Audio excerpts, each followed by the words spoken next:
കേരള ക്ഷേത്ര സംരക്ഷണ സമിതി പത്തിയൂർ ഏനാകുളങ്ങര ശാഖാ സമിതിയുടെ വാർഷിക പൊതുയോഗം നടത്തി. ക്ഷേത്ര സംരക്ഷണ സമിതി സംസ്ഥാന സെക്രട്ടറി VK ചന്ദ്രൻ മുഖ്യപ്രഭാഷണം നടത്തി. കേരള ക്ഷേത്ര സംരക്ഷണ സമിതി പത്തിയൂർ ഏനാകുളങ്ങര ശാഖാ സമിതിയുടെ വാർഷിക യോഗം നടന്നു. ശാഖാ വൈസ് പ്രസിഡന്റ് ബാലമുരളിയുടെ അധ്യക്ഷതയിലാണ് യോഗം നടന്നത്.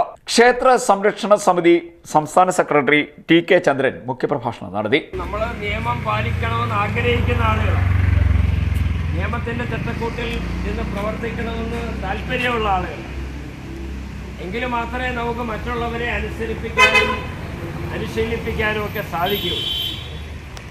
അപ്പോൾ അതുകൊണ്ട് നമ്മൾ സമയബന്ധിതമായിട്ടത് നടത്തി വരികയാണ്. ഇപ്പോൾ ഇനിയിപ്പോൾ താലൂക്ക് വാർഷികങ്ങൾ ഫെബ്രുവരി, ചിലപ്പോൾ ഒരാഴ്ച മാർച്ചിലോട്ടൊക്കെ കയറി എന്നൊക്കെ വരാം.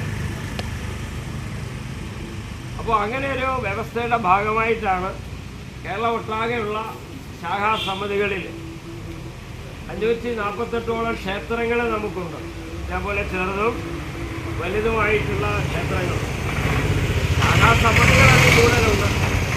ദേവസ്വങ്ങളാണ് ഞാനീ പറഞ്ഞത്. 148ഓളം ദേവസ്വങ്ങൾ, ക്ഷേത്രങ്ങൾ. തിരുവിതാംകൂർ ദേവസ്വം ബോർഡ് തന്നെ 640 എങ്ങാണ്ട് ക്ഷേത്രങ്ങളേ ഉള്ളൂ. അനാവശ്യമായ പെനാൽറ്റികളും നമ്മുടെ പാകപ്പിഴ കൊണ്ടുവരുന്നതാണ്, ഉദ്യോഗസ്ഥന്മാരുടെ കുഴപ്പം കൊണ്ടുവരുന്നതല്ല. ഇപ്പോൾ ഫൈൻ വരെയും അടയ്ക്കേണ്ട. നമുക്കറിയാം, LCT ബില്ല് അത് നിശ്ചിത സമയത്തിൽ അടച്ചില്ലെങ്കിൽ ഫൈനാണ്. ഒരു ഫീസ് വരും, അത് വേറെ കാര്യം. അപ്പോൾ എന്ന് പറഞ്ഞവർ ഇതിനെയും പിഴയുണ്ട്. പണ്ട് വസ്തുതരത്തിനൊന്നും പിഴയില്ല, എത്ര കാലം കഴിഞ്ഞ് വേണേലും അടയ്ക്കാം. ഇപ്പോൾ അത് മാറി സംവിധാനം.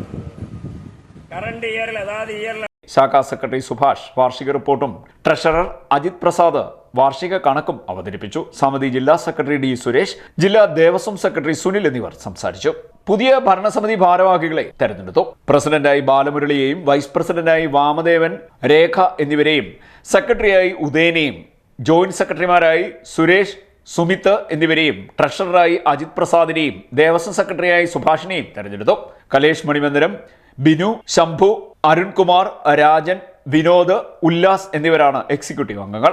ശാഖാ മാതൃസമിതി പ്രസിഡന്റായി ഗീതയെയും, സെക്രട്ടറിയായി ബിന്ദു പ്രസന്നയെയും, ജോയിന്റ് സെക്രട്ടറിയായി രമ്യയെയും, ട്രഷററായി സുനിതയെയും തെരഞ്ഞെടുത്തു. ചന്ദ്രിക, കൃഷ്ണകുമാരി, ശ്രീലക്ഷ്മി, അനിത രതീശൻ, സുനിത സതീശൻ എന്നിവരാണ് എക്സിക്യൂട്ടീവ് അംഗങ്ങൾ. CD net news, Kayamkulam.